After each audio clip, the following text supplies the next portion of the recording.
Assalamualaikum warahmatullahi wabarakatuh. Halo kawan pajak dimanapun berada, apa kabarnya nih kawan pajak? Semoga selalu sehat dan juga semangat ya dalam beraktivitas.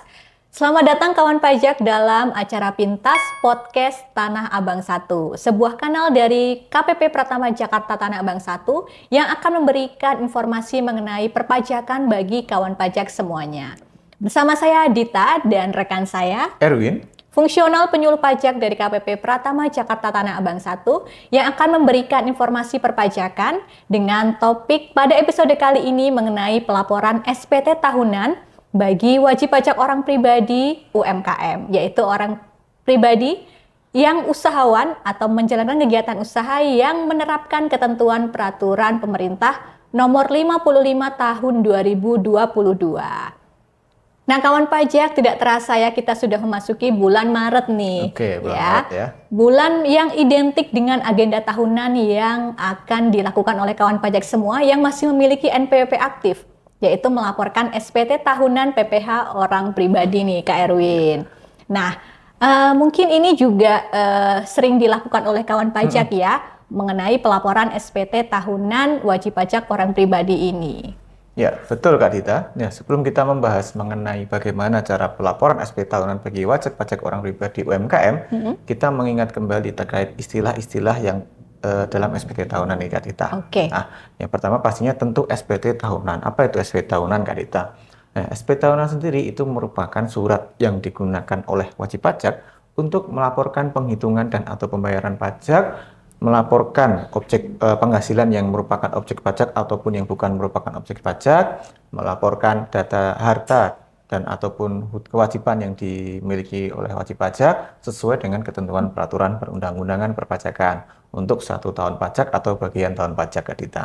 Nah, SPT tahunan ini wajib disampaikan oleh wajib pajak orang pribadi maupun badan yang memiliki NPWP dan statusnya masih aktif. Oke, berarti artinya memang merupakan suatu kewajiban ya. Iya, betul. Bagi wajib pajak orang pribadi maupun wajib pajak badan. Nah, namun pada kesempatan atau episode kali ini kita akan membahas mengenai orang pribadi UMKM ya, Kak Erwin ya.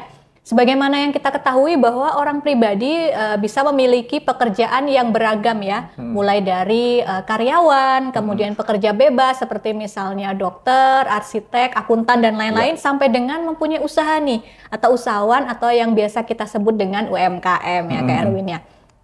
Nah, untuk wajib pajak orang pribadi, usahawan yang peredaran brutonya atau omsetnya masih kurang dari 4,8 miliar dalam 1 tahun pajak, dalam menjalankan kewajiban perpajakannya itu dapat memilih nih Kak Erwin, memilih untuk menerapkan ketentuan tarif umum sesuai pasal 17 Undang-Undang PPh atau menerapkan ketentuan mengenai PP 55 tahun 2022. Mungkin kita lebih familiar dengan PP 23 ya, tahun 2018 ini. Peraturan sebelumnya ya Kak Dita ya? Betul, jadi PP 55 ini merupakan perubahan ataupun pengganti dari PP 23 sebelumnya. Nah, mungkin kita perlu ini ya, membatasi ataupun memberikan pengertian UMKM yang kita bahas dalam topik diskusi kita kali ini adalah wajib pajak orang pribadi usahawan yang menerapkan ketentuan PP 55 tahun 2022. Nah, itu juga mungkin terkait dengan peredaran brutonya tadi ya, yang sempat saya singgung sebelumnya nih Kak Erwin, bahwa peredaran bruto tersebut merupakan jumlah peredaran bruto dalam 1 tahun pajak terakhir sebelum tahun pajak yang bersangkutan, yang tentunya ditentukan berdasarkan keseluruhan dari peredaran bruto dari semua usahanya, termasuk peredaran bruto dari cabangnya nih Kak Erwin. Di total semua peredaran usaha yang dimiliki ya dari kawan pajak ya. Betul. Nah, kemudian ketika kita berbicara tentang UMKM nih, gitu. Sebenarnya kewajiban perpajakan yang terkait dengan UMKM itu seperti apa nih, Kak Erwin? Iya, gini Kak Dita. Nah, ini kewajiban ini bukan hanya sebagai UMKM ya Kak Dita. Mungkin kewajiban dari wajib pajak atau kawan pajak semua ya jika dia sudah mendapatkan NPWP ya. Nah, itu ada 4 hal Kak Dita. Oke, apa saja tuh? Yang pertama itu ada daftar, hitung, bayar, dan lapor. Nah, maksud dari daftar sendiri adalah jika kawan pajak itu sudah memenuhi kewajiban secara subjektif maupun objektif, itu bisa mendaftarkan diri untuk mendapatkan NPWP atau mendaftarkan diri sebagai wajib pajak. Nah, setelah melakukan pendaftaran, wajib pajak dalam 1 tahun bisa menghitung pajak yang terutang, Kak Dita. Itu mekanisme hitung, itu menghitung sendiri pajak yang seharusnya terutang. Oke, lalu yang selanjutnya adalah bayar. Nah, di sini kawan pajak bisa menyetorkan pajak yang terutang tadi yang sudah dihitung ke kas negara.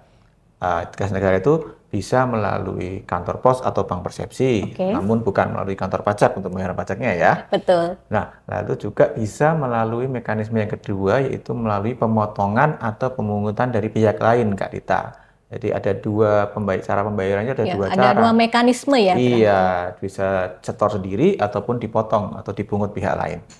Lalu terkait dengan UMKM, Kak Dita, di aturan terbaru di PP 55 tahun 2022 itu ada fasilitas bagi wajib pajak UMKM, yaitu jika dalam 1 tahun pajak penghasilannya sampai dengan 500 juta itu tidak dikenai pajak penghasilan, Kak Dita.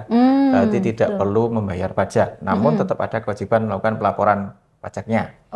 Nah, lalu jika penghasilannya ternyata lebih dari 500 juta, maka selisihnya itulah yang dikenakan pajak dengan tarif 0,5% dari omset. Itu peredaran brutonya. Untuk peredaran brutonya. Oke, jadi artinya untuk wajib pajak orang pribadi UMKM ini ada semacam fasilitas ya, dalam hal pembayarannya gitu ya. Jadi misalnya dalam 1 tahun pajak di bulan Juni itu total penghasilannya 450 juta, akumulasi dari Januari sampai Juni itu 450 juta.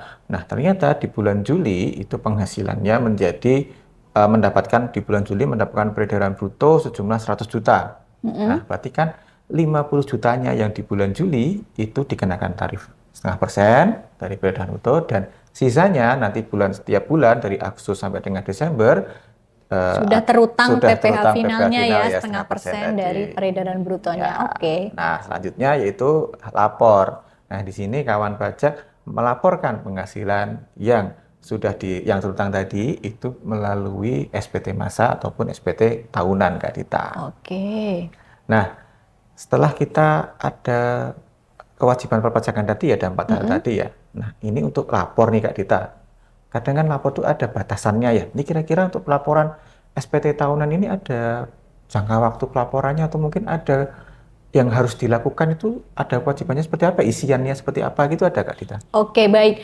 Terkait dengan pelaporan SPT tahunan itu memang tadi berarti masuk dalam hal lapor berarti ya, yang dijelaskan oleh Kak Erwin. Nah, kalau pertanyaan Kak Erwin, ada batas waktu atau jangka waktunya nggak sih pelaporan SPT tahunan? Jawabannya ada, Kak Erwin ya. Jadi memang untuk pelaporan SPT tahunan wajib pajak orang pribadi ini tidak terkecuali untuk UMKM, itu wajib disampaikan setiap tahunnya, itu paling lambat 3 bulan setelah akhir tahun pajak, yaitu tanggal 31 Maret ya setiap tahunnya. Kalau untuk yang tahun pajaknya biasanya kan dari Januari sampai dengan Desember. Itu wajib disampaikan paling lambat tadi 31 Maret setiap tahunnya. Jadi untuk tahun pajak 2023 kemarin wajib disampaikan paling lambat tanggal 31 Maret tahun 2024 di tahun ini. Nah, kemudian terkait dengan tadi pertanyaan selanjutnya, jadi untuk pelaporan SPT tahunan ini wajib pajak wajib untuk mengisi dan juga menyampaikan SPT dengan benar, lengkap, dan juga jelas, Kak Erwin, serta menandatangani SPT tersebut. Nah, tadi ada kata-kata nih, benar, lengkap, dan jelas. Apa sih yang dimaksud dengan benar, lengkap, dan jelas gitu? Mungkin kita di berbagai kesempatan mendengarkan istilah-istilah itu ya. Jadi yang dimaksud dengan benar SPT-nya itu adalah benar dalam penghitungannya, ya, termasuk benar dalam menerapkan ketentuan peraturan perundang-undangan perpajakan, kemudian benar juga dalam penulisannya, dan sesuai dengan keadaan yang sebenarnya, seperti itu. Nah, kemudian lengkap. SPT itu harus memuat semua unsur-unsur yang berkaitan dengan objek pajak dan juga unsur-unsur lain nih yang harus dilaporkan dalam SPT. Kemudian untuk jelas artinya SPT dalamnya itu isinya harus melaporkan asal-usul ataupun sumber dari objek pajak dan juga unsur-unsur lain yang harus dilaporkan dalam SPT. Jadi memang kawan pajak dalam melaporkan SPT harus tentunya mengisi dengan benar, lengkap, dan jelas tadi. Seperti itu Kak Erwin. Nah, mungkin kita menyambung ya Kak Erwin ya. Tadi kalau misalnya nih kawan pajak sudah tahu harus mengisi SPT dengan benar, lengkap, dan jelas. Nah, untuk bisa mendapatkan itu gitu ya, kan sesuatu itu pasti harus ada persiapannya ya, betul, Kak Dita. gitu agar lebih maksimal nih dalam menjalankan pelaporan SPT tahunan ini. Kira-kira apa saja nih dokumen-dokumen yang mungkin perlu dipersiapkan oleh kawan pajak UMKM untuk bisa melaporkan SPT tahunan ini, Kak Erwin? Oke, jadi tadi kan seperti disinggung tadi ketika lapor isinya harus benar, lengkap, dan jelas. Jadi agar memenuhi kriteria lengkap itu kawan pajak harus mempersiapkan dokumen-dokumen tadi ya Kak Dita ya, yang biar tidak lupa dalam pengisian SPT-nya atau mungkin tidak terlewat dalam pengisian SPT-nya. Yang pertama kita persiapkan itu bukti penyetoran sendiri atas PPh final 0,5%-nya. Oke, kalau memang ada PPh yang terutang dan dibayar sendiri ya tadi yang pertama, disiapkan. Lalu juga bukti potong dari lawan transaksi atau pihak lain itu yang jika ada pemotongan atau pemungutan, lalu ada rincian peredaran bruto sesuai dengan lampiran PMK 164 tahun 2023, peraturan terbaru. Ini baru ya? Iya, formatnya sesuai peraturan baru. Formatnya sesuai dengan aturan yang baru, itu rincian penghasilan peredaran brutonya berapa, itu dirinci per bulan, itu berapa. Lalu juga ada daftar harta dan kewajiban dengan kondisi 31 Desember tahun 2023 jika memang laporannya untuk SPT tahunan 2023. Jadi kondisinya adalah per 31 Desember. Lalu selanjutnya adalah kartu keluarga, yaitu yang berisi dengan tanggungannya, tanggungan dari kawan pajak sekalian, nanti diisikan, dipersiapkan juga. Memang sih tidak dilampirkan, tapi nanti disiapkan untuk pengisian SPT-nya. Lalu yang selanjutnya rekap penghasilan lainnya, yang dipotong final maupun penghasilan yang bukan merupakan objek pajak jika ada untuk disiapkan. Jadi biar tidak terlewat Kak Dita ya. Nah, kita sudah mempersiapkan berkas-berkasnya, dokumen-dokumennya kita siapkan. Nah, untuk pelaporannya ini menggunakan apa nih Kak Dita? Formulir ke apa gitu? Mungkin ada ketentuan khusus Kak Dita? Terkait dengan formulirnya sendiri nih Kak Erwin ya, kita saat ini mengenal memang ada 3 jenis formulir ya, 1770S, kemudian 1770SS, dan 1770. Nah, khusus untuk pelaporan SPT tahunan orang pribadi, untuk wajib pajak usahawan, UMKM ya kita sebutnya ya, yang tadi menerapkan ketentuan PP 55 tahun 2022, menggunakan formulir yang 1770 Kak Erwin. Polos ya? Ya, polos, tanpa embel-embel belakangnya nih gitu. Nah, nanti untuk formulir 1770 itu akan berisi bagian induk dan juga lampiran 1 sampai dengan lampiran 4 yang wajib diisi oleh kawan pajak sesuai dengan keadaan yang sebenarnya ya. Nah, nanti akan dilampiri dengan lampiran-lampiran SPT yang nanti akan kita bahas ya di bagian yang selanjutnya. Nah, mungkin perlu kita jelaskan ya Kak Erwin ya, masing-masing ya kita kenalan dulu karena katanya tak kenal maka tak sayang gitu ya. Jadi harus diperkenalkan dulu lampiran-lampirannya. Nah, untuk pengisiannya memang dari lampiran dulu ya Kak Erwin. Nanti lampiran belakang betul. Nanti akan dilanjutkan dengan lampiran yang kedepannya sampai dengan bagian induk ya. Betul, karena setiap bagian itu akan saling berkaitan gitu ya satu sama lainnya. Nah, lampiran yang keempat nih Kak Erwin. Lampiran 4 itu berisi 3 bagian. Yang pertama adalah daftar harta pada akhir tahun, kondisinya 31 Desember di akhir tahun. Kemudian berisi juga kewajiban ataupun utang pada akhir tahun, jadi sisa hutang per 31 Desember pada akhir tahun. Betul, kemudian berisi juga daftar susunan anggota keluarga yang menjadi tanggungan, yang tadi disampaikan oleh Kak Erwin, makanya tadi disampaikan menyiapkan nih daftar harta, kewajiban, dan juga karena di kartu keluarga untuk pengisian di lampiran 4 ini. Nah, selanjutnya di lampiran 3 itu berisi 3 bagian. Yang pertama adalah penghasilan yang dikenakan pajak final dan atau bersifat final. Nah, ini ada beberapa jenis penghasilan, kalau tidak salah 16. 16 ya? Nah, Banyak tapi juga yang ya? betul, jadi nanti dipilih nih kira-kira di antara 16 penghasilan itu ada nggak sih yang mungkin sesuai dengan keadaan yang dialami oleh kawan pajak di tahun pajak Yang tersebut. diterima oleh kawan pajak yang mana saja itu ya? Betul, nanti bisa dituliskan. Nah, mungkin yang relate dengan UMKM ini Kak Erwin, nah untuk kawan pajak yang punya usaha UMKM bisa menuliskan gitu ya, atau mengisikan penghasilannya itu di bagian ini, baris ke-16, bagian penghasilan lain yang dikenakan pajak final dan atau bersifat final, PP23 atau PP55. Nah, di situ diisikan jumlah penghasilan brutonya berapa dan PPh final yang terutang berapa. Seperti Jadi itu. misalnya nanti ketika penghasilannya itu brutonya di bawah 500 juta, maka PPh final terutangnya diisi 0, bisa ya Kak Dita? Bisa gitu. Nah, ini didapatkan angkanya dari mana? Dari laporan rincian peredaran bruto yang tadi sesuai format PMK 164 tahun 2023. Makanya tadi dipersiapkan dulu nih dokumennya. Biar nggak kelewat ya. Betul. Jadi nanti tinggal mengisi ke lampiran 3 ini. Nah, selanjutnya di lampiran 3 ini juga berisi penghasilan yang tidak termasuk objek pajak. Ini ada 6 jenis penghasilan, nanti bisa kawan pajak cek di situ ya. Ada beberapa penghasilan, karena di sini memang laporan SPT itu melaporkan seluruh penghasilan ya, baik yang dikenakan pajak secara final, baik termasuk yang tidak termasuk objek pajak maupun penghasilan-penghasilan lainnya ya. Gitu. Kemudian bagian yang selanjutnya di lampiran 3 itu adalah penghasilan suami ataupun istri yang dikenakan pajak secara terpisah. Nah, ini untuk suami istri yang pajaknya dikenakan secara terpisah. Karena misalnya hidup berpisah karena putusan hakim atau HB kita sebutnya ya. Atau misalnya ada perjanjian tertulis nih antara suami dan istri yang ada perjanjian pemisahan harta dan penghasilan atau kita sebut PH. Ataupun misalnya memang dikehendaki oleh istri untuk menjalankan hak dan kewajibannya sendiri atau kita sebutnya MT ya, gitu.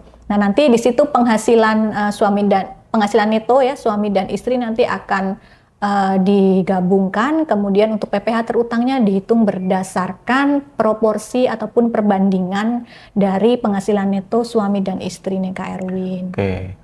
Tadi sampai lampiran 3 ya. Nah, kemudian maju lagi nih Kak Erwin nih ke lampiran 2, isinya apa aja nih? Di lampiran 2 itu adalah isinya mengenai daftar pemotongan atau pemungutan oleh pihak lain, baik yang dibayar di dalam negeri maupun di luar negeri, ataupun juga PPh yang ditanggung pemerintah. Nah, di situ perlu diisi juga nama pemotong, NPWP pemotong atau pemungut, nomornya, tanggal bukti potongnya, jenis pajaknya apa, jumlah PPh yang dipotong dan dipungut. Nah, di sini perlu ditekankan kawan pajak, jika kawan pajak mendapatkan penghasilan dari pihak lain dan keterangannya bahwa penghasilan tersebut sudah dipotong pajak, maka kawan pajak berhak untuk minta dipotong ya, karena itu nanti digunakan dalam laporan SPT tahunan kawan pajak sekalian.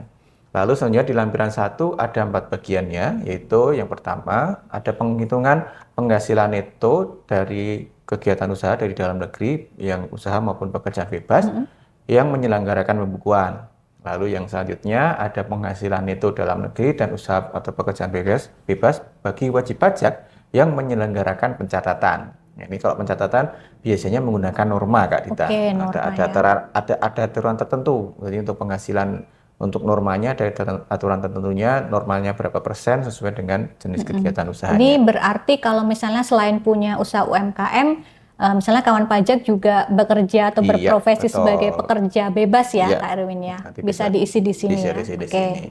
Lalu selanjutnya ada penghasilan neto dalam negeri yang sehubungan dengan pekerjaan, tadi seperti singgung di atas tadi, itu dimasukkan di situ juga, dituliskan penghasilannya. Lalu yang keempat adalah penghasilan dalam negeri lainnya, itu yang mungkin yang berasal dari bunga, royalti atau sewa, mungkin dapat penghargaan atau hadiah, itu juga dimasukkan di sini di kolom di lampiran 1. Lalu selanjutnya adalah yang terakhir lampiran induk, itu harus mengisi tahun pajaknya, NPWP dari kawan pajak, nama kawan pajak, jenis usahanya apa, KLU, lalu juga nomor telepon yang paling update ya kawan pajak, dan juga status perpajakan suami istrinya tadi yang sempat disinggung oleh Kak Dita tadi. Lalu juga di situ di lampiran induk juga ada penghasilan netonya, penghasilan kena pajaknya berapa, yang tidak kena pajak berapa, PPh totalnya berapa sampai dengan lampiran. Nanti di lampiran ada pernyataan yang harus ditandatangan oleh wajib pajak. Ada kolom pernyataan yang menyatakan bahwa SPT ini diisi dengan benar, lengkap, dan jelas. Oke. Nah, dia harus ditandatangan oleh wajib pajak ataupun kuasanya. Oke. Bisa. Misalnya nih Kak Erwin, wajib pajak UMKM itu selain punya usaha ternyata juga merupakan karyawan swasta gitu ya di perusahaan tertentu. Berarti itu penghasilannya juga dimasukkan tadi ya? Iya, betul. Dilaporkan di lampiran 1 tadi. ya. Oke, baik. Nah, selanjutnya tadi kan udah ada bagian-bagian formulirnya Kak Dita ya. Nah, kira-kira dalam pelaporan SPT tahunan ini perlu ada lampiran yang diperlukan nggak Kak Dita? Misalnya ya sebagai bukti pendukung ya, mungkin ya bisa dikatakan begitu. Apa saja Kak Dita? Oke, tadi kita sudah mengetahui bahwa formulir yang digunakan 1770 terdiri dari bagian induk dan ada 4 bagian lampiran ya, lampiran 1 sampai dengan lampiran 4 yang wajib diisi oleh kawan pajak. Nah, selanjutnya ada dokumen yang harus dilampirkan juga dalam SPT tersebut gitu ya, sebagai satu kesatuan. Nah, yang pertama untuk wajib pajak UMKM nih, kawan pajak orang pribadi UMKM yang menjalankan usaha, nanti dilampirkan dengan laporan rincian peredaran bruto. Nah, ini sesuai dengan formatnya di lampiran PMK 164 tahun 2023. Tadi sempat disinggung juga ya oleh Kak Erwin. Formatnya disesuaikan. Nah, isinya adalah jumlah peredaran bruto dari Januari sampai dengan Desember yang meliputi seluruh lokasi usaha, baik di pusat maupun di cabang. Jadi bagi kawan pajak yang punya usaha UMKM misalnya di berbagai cabang gitu ya, di beberapa cabang, silakan bisa dituliskan di situ jadi satu, pusat dan cabangnya dituliskan penghasilan brutonya atau peredaran brutonya dari Januari sampai dengan Desember. Kemudian ini peredaran brutonya juga nanti meliputi seluruh peredaran bruto, baik yang PPh finalnya itu disetor sendiri maupun dipotong pihak lain. Nanti ada kolomnya kok kawan pajak ya, silahkan nanti bisa dituliskan sesuai dengan format ya, dan betul, lampiran di PMK 164 tahun 2023. Nah, selain itu kawan pajak juga bisa menambahkan dokumen yang lainnya nih Kak Erwin. Misalnya ketika kawan pajak bertransaksi dengan pihak lain ya yang dipotong PPh finalnya, nah nanti dilampirkan juga bukti potong dari lawan transaksi tersebut gitu. Kemudian bisa juga dilampirkan bukti setor PPh yang 0,5% ya, yang dilakukan sendiri itu juga bisa dilampirkan sebagai tambahan dari lampiran SPT tahunan seperti itu. Nah, mungkin ini Kak Erwin nih, kawan pajak sudah mengetahui bagaimana pengisiannya gitu ya, kemudian lampirannya apa saja. Nah, selanjutnya ketika ingin menyampaikan laporan SPT tahunan itu kira-kira bisa disampaikan lewat saluran apa saja nih? Jadi itu saat ini Kak Dita, kawan pajak sekalian, untuk menyampaikan SPT tahunan itu bisa melalui beberapa saluran. Yang pertama bisa secara manual. Nah, bagi kawan pajak yang ingin menyampaikan secara manual, ini ada syaratnya Kak Dita. Itu apa tuh, Kak Erwin? hanya kawan pajak yang sama sekali belum pernah menyampaikan SPT secara elektronik. Itu masih bisa melakukan pelaporan secara manual, yaitu dengan cara mengisi formulir SPT kertas, yaitu dari bagian induk sampai dengan lampiran 4, dan juga mempersiapkan lampiran SPT-nya, serta menyampaikannya itu dengan cara datang langsung ke kantor pajak tempat kawan pajak terdaftar, atau bisa melalui pos atau jasa ekspedisi dengan alamat ke KPP tempat kawan pajak terdaftar. Jadi masih berupa formulir kertas Formulir ya? berupa kertas ya, ada cukup banyak kertas itu di situ. Iya. Nah, lalu yang selanjutnya, yang kedua, bisa melakukan pelaporannya secara online. Nah, itu secara online itu dilakukan di DJP Online dengan cara mengunduh formulir elektronik yang namanya e-form. E-form ya, e-form di DJP Online-nya, lalu diisi e-formnya tersebut sama dari bagian induk sampai dengan bagian lampiran 4, serta nanti akan mengunggah lampiran SPT-nya. Jadi yang tadi lampiran disampaikan Kak Dita tadi dibentuk format PDF dan nanti dipersiapkan untuk di-upload nanti atau diunggah di e-formnya. Nah, kita lihat tadi ternyata laporan online itu ternyata secara sekilas dari penjelasan yang di sebelumnya tadi itu memang lebih cukup banyak kemudahan Kak Dita ya. Oke, apa saja tuh Kak Erwin? Yang pastinya jika secara pelaporan yang digunakan melakukan laporan secara online, pastinya laporannya bisa dilakukan di mana saja. Oke. Bisa dilakukan di mana saja dan dilakukan kapan saja tanpa perlu datang ke kantor pajak. Jadi Lebih fleksibel. Ya, lebih fleksibel. Kawan pajak bisa ada device-nya, ada laptop atau pakai yang laptop PC atau mungkin yang pakai MacBook itu juga bisa melakukan pelaporannya, diisi di situ, lalu bisa dilakukan submit. Nah, tidak perlu ngirim pos, tidak perlu datang ke KPP. Oke. Nah, lalu yang selanjutnya yang pastinya paperless ya, karena semua laporan itu secara elektronik, jadi menggunakan mengisi laporannya di device, di laptop atau di MacBook tadi, nah juga sehingga tidak menggunakan banyak kertas. Ramah lingkungan ya. Iya, betul. Nah, selanjutnya arsip SPT yang bentuknya e-form tadi itu bisa diarsipkan secara mandiri oleh kawan pajak sehingga bisa diabsen di folder mungkin di komputer ataupun juga nanti diupload diunggah di cloud-nya masing-masing ya. Mungkin kan sekarang udah zamannya cloud ya, nggak zaman flash disk lagi ya. Itu bisa diunggah di cloud-nya, jadi bisa lebih aman Kak Dita. Nah, selanjutnya setelah sudah ada cara pelaporannya nih. Cara pelaporannya tadi kan secara manual itu mengisi secara kertas ya, dan tadi juga sempat menyinggung pelaporannya secara elektronik. Nah, ini kira-kira tahapan-tahapan dalam melakukan pelaporan secara elektronik itu apa saja Kak Dita? Oke, tadi sempat disinggung berbagai macam kemudahan nih yang bisa kawan pajak dapatkan ketika menyampaikan SPT secara elektronik atau e-form ya, untuk e-form ini. Nah, tahapannya yang kawan pajak perlu lakukan ada beberapa.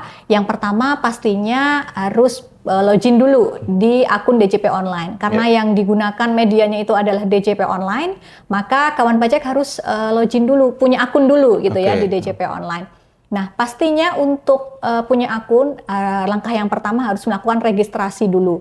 Ini proses yang harus dilakukan satu kali saja setiap awal satu kali saat pendaftaran akun.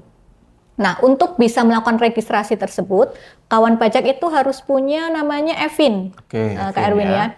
Atau singkatannya Electronic Filing Identification Number, yaitu suatu nomor identitas yang diterbitkan oleh DJP kepada wajib pajak yang melakukan transaksi elektronik dengan Direktorat Jenderal Pajak. Nah, cara untuk mendapatkan EFIN ini, kawan pajak bisa melakukan aktivasi untuk orang pribadi di KPP terdekat. Di mana saja bisa, namun tidak dapat diwakilkan, gitu ya. Harus datang sendiri yang bersangkutan dengan membawa KTP dan juga NPWP-nya.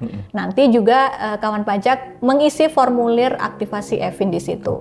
Nanti setelah dokumen lengkap diberikan nomor EFIN oleh KPP, kawan pajak bisa melakukan registrasi ya di akun DJP Online dengan alamat www.djponline.pajak.go.id ataupun di www.pajak.go.id, kemudian login di sebelah kanan atas gitu ya. Nanti registrasi dulu, kemudian diisi data-datanya termasuk EFIN tadi yang sudah didapatkan beserta pembuatan password. Jadi passwordnya kawan pajak sendiri yang tentukan, seperti itu. Nah, nanti setelah itu pengaktifan akun melalui email dan selanjutnya bisa melakukan login di akun DJP Online.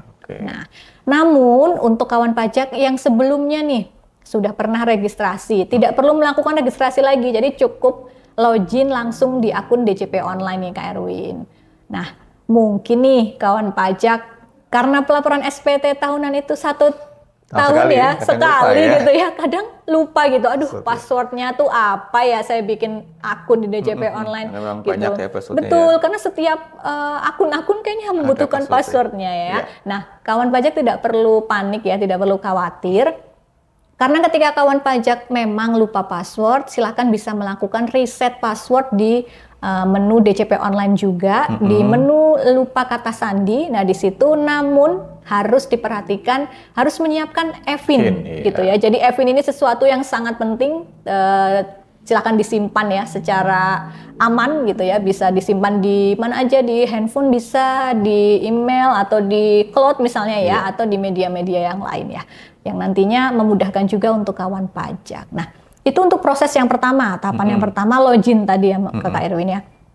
Selanjutnya setelah login, langkah yang kedua adalah mengunduh formulir e-form-nya. Nah, mengunduhnya melalui menu apa? Ada di menu lapor, kemudian nanti pilih e-form. Oke, Dan pilih kemudian e-form, ya. buat SPT-nya. Selanjutnya ketika ada pertanyaan apakah Anda melakukan usaha atau pekerjaan bebas, pilih iya. Iya. Karena di sini UMKM ya usahanya. Kemudian pilih tahun pajaknya, kemudian status SPT-nya apa, normal atau pembetulan, dan juga pilih media pengiriman token atau kode verifikasi. Apakah melalui email atau nomor handphone. Nanti akan berguna nih soalnya ya si kode verifikasi ini untuk pengiriman SPT. Nah, langkah selanjutnya yang pastinya adalah mengisi formulir e-form Kak Dita. Nah, untuk mengisi formulir e-form setelah kita selesai mengunduh tadi, nah untuk membuka formulir e-form ini menggunakan aplikasi khusus yaitu namanya Adobe PDF Reader. Nah, install aplikasi ini softwarenya juga bisa didapatkan di DJP Online. Langsung ya, langsung bisa ya. diklik unduh Adobe PDF Reader. Nah, setelah selesai diunduh bisa diinstal sesuai dengan device yang digunakan. Nah, setelah selesai diinstal baru bisa membuka formulir e-formnya ini. Nah, untuk membukanya formulir sendiri itu ada tips dan triknya ya Kak Dita ya. Apa tuh Kak Erwin? Jadi ketika pilih formulirnya, lalu klik kanan dan open with Adobe Acrobat Reader DC. Oke. Nah, kenapa harus seperti itu? Karena kita harus memitigasi risiko karena ada kemungkinan bahwa pembaca file PDF di masing-masing device itu mungkin berbeda. Bisa jadi menggunakan aplikasi yang lain. Makanya kita klik kanan dulu, baru dipilih Open with Adobe Acrobat Reader DC untuk mengantisipasi filenya gagal dibuka. Oke. Tidak bisa langsung double klik gitu ya? Iya, betul. Tidak bisa langsung double klik. Nah, untuk selanjutnya itu adalah kita mengisi, setelah berhasil dibuka, kita mengisi SPT-nya. Yang tadi, lampiran 4 sampai dengan SPT Indo. Nah, untuk pengisiannya ini bisa dengan cara key-in atau menginput langsung di SPT-nya, di e-formnya satu-satu, atau juga melalui impor. Ada beberapa menu yang bisa dilakukan dengan mekanisme impor, yaitu untuk lampiran 2 bukti potongnya, lampiran daftar harta dan hutang, lalu juga lampiran penghasilan bruto atau pembayaran PPh finalnya juga bisa diimpor, dan juga lampiran SPSP untuk SPT yang statusnya kurang bayar. Lalu setelah diisi, langkah selanjutnya adalah mengirim formulir e-form tersebut. Nah, di bagian akhir pasti di bagian induknya itu di bagian pojok kanan atas ada tombol submit. Itu bisa diklik submit, nanti akan menuju ke menu berikutnya Kak Dita. Nah, di menu berikutnya silahkan mengunggah dokumen-dokumen yang disyaratkan, yang harus dilampirkan, yaitu lampiran rincian peredaran budo berdasarkan lampiran PMK 164, lalu juga dokumen-dokumen lainnya, yaitu mungkin dokumen bukti penyetoran sendiri, atau juga dokumen bukti potong dari pihak lain. Ini juga nanti bisa di-scan bentuknya PDF dan diunggah di masing-masing itu ya, masing-masing kolom, kolomnya kolom di e-form. Nah, setelah selesai semua diunggah, dan juga jika statusnya kurang bayar juga diinput NTPN-nya, ya, bukti pembayarannya. Iya, bukti pembayaran juga diinput di situ. Setelah selesai, bisa isi kode verifikasi yang tadi didapatkan di email ataupun HP tadi yang dikirimkan ke situ, bisa diketik di situ lalu diklik submit. Nah, jika setelah selesai submit, maka kawan pajak akan mendapatkan bukti penerimaan elektronik. Ya, itu bukti penerimaan elektronik itu menandakan bahwa SPT-nya sudah masuk ke kita. Nah, BPE sendiri akan dikirimkan melalui email atau juga bisa dilihat di menu arsip SPT di DJP Online ya Kak Dita ya. Oke, berarti selain ada di email, ada juga di akun DJP Online menu arsip SPT. Betul. Ya. Nah, nanti di situ di menu arsip SPT hanya bisa melihat untuk yang e-form itu hanya bisa melihat BPE-nya saja. Oke. Untuk SPT-nya kan tadi bentuknya e-form yang disimpan sendiri. Iya, sudah disimpan tadi ya. Oke. Nah, jika kawan pajak ini sudah mendapatkan BPE dengan artian SPT-nya sudah masuk ke sistem di DJP, nah apakah ada kemungkinan bahwa SPT itu dianggap tidak disampaikan Kak Dita? Oke, tadi Kak Erwin sudah menjelaskan ini ya terkait dengan BPE tadi sebagai tanda terima SPT. Jadi mungkin ini untuk perhatian juga untuk kawan pajak ya gitu yang melaporkan SPT tahunannya bahwa sebenarnya gitu ya ada kriteria-kriteria yang bisa menyebabkan SPT itu dianggap tidak disampaikan. Okay. Nah, mungkin kita perlu jelaskan ya Kak Erwin ya. Nah, untuk kriteria yang pertama itu apabila SPT tidak ditandatangani oleh wajib pajak sesuai dengan pasal 3 ayat 1 Undang-Undang KUP. Jadi misalnya nih kawan pajak melaporkan SPT secara manual gitu ya. Kemudian tidak ditandatangani sendiri tetapi oleh pihak lain. Nah, itu tidak boleh ya. Atau misalnya oleh kuasa tapi tidak ada surat kuasa khusus berdasarkan undang-undang ketentuan di perpajakan gitu ya. Kemudian yang kedua itu untuk SPT yang tidak diisi dengan lengkap dan tidak sepenuhnya dilampiri dengan keterangan ataupun dokumen yang dipersyaratkan. Jadi misalnya nih kawan pajak untuk UMKM tadi kan wajib untuk melampirkan lampiran SPT berupa laporan rincian peredaran bruto ya sesuai dengan lampiran PMK 164 tahun 2023. Nah, ketika kawan pajak tidak menyampaikan lampiran tersebut gitu ya, maka SPT-nya itu bisa dianggap atau tidak diisi dengan lengkap dan tidak sepenuhnya dilampiri dengan keterangan ataupun dokumen tadi. Jadi memang harus berhati-hati nih atau menjadi perhatian nih bagi kawan pajak semuanya. Kemudian nih kawan pajak kriteria yang ketiga, ketika SPT lebih bayar disampaikan lebih dari 3 tahun setelah berakhirnya masa pajak, kemudian bagian tahun pajak ataupun tahun pajak dan telah ditegur secara tertulis. Jadi harus hati-hati nih untuk kawan pajak yang melaporkan SPT lebih bayar gitu ya. Harus disampaikan sesuai dengan jangka waktu yang ditetapkan. Selanjutnya ketika SPT disampaikan setelah Direktur Jenderal Pajak melakukan pemeriksaan atau pemeriksaan bukti permulaan secara terbuka ataupun menerbitkan surat ketetapan pajak. Jadi kriteria-kriteria tersebut yang bisa menyebabkan SPT itu dianggap tidak disampaikan ke Erwin. Jadi memang ada beberapa kriteria yang harus diperhatikan oleh kawan pajak ya agar SPT-nya itu memang sudah diterima Dita dan dianggap tetap disampaikan. Jadi memang harus diperhatikan untuk kriteria-kriteria yang sudah dijelaskan oleh Kak Dita tadi. Betul. Nah, sehubungan tadi kita kan sudah menjelaskan secara elektronik ya, berhubungan dengan elektronik, berhubungan dengan teknologi nih ya Kak Dita ya. Nah, ini saya dengar-dengar bahwa di pertengahan tahun 2024 itu ada pengembangan atau pembaruan aplikasi ya di Direktorat Jenderal Pajak ya, mungkin namanya Cortex atau apa itu gitu ya, atau apa benar ya Kak Dita ya? Iya betul, seperti yang disampaikan Kak Erwin bahwa memang saat ini Direktorat Jenderal Pajak sedang melakukan pembaruan sistem administrasi perpajakan yang disebut dengan Cortex, yang nantinya akan diimplementasikan pada pertengahan tahun 2024. Nah ini mungkin kita perlu informasikan ya kepada kawan pajak, kita sampaikan disclaimer terlebih dahulu ya, bahwa informasi yang akan kita sampaikan ini bisa berubah sesuai dengan perkembangan dari ketentuan perpajakan terbaru dan juga proses pengembangan sistem. Karena sekarang prosesnya itu sedang berjalan, pastinya akan ada update-update sesuai dengan perkembangan selanjutnya ya Kak Erwin ya. Nah tadi menyambung Cortex tadi memang betul, Cortex itu merupakan suatu sistem administrasi perpajakan yang terintegrasi nih Kak Erwin. Yang nantinya ketika diimplementasikan harapannya bisa memberikan manfaat, kemudahan kepada wajib pajak dalam layanan perpajakan. Tentunya yang mudah, kemudian andal, terintegrasi, akurat, dan juga pasti. Kalau disingkat, mantap Kak Erwin gitu ya, mantap. Seperti itu.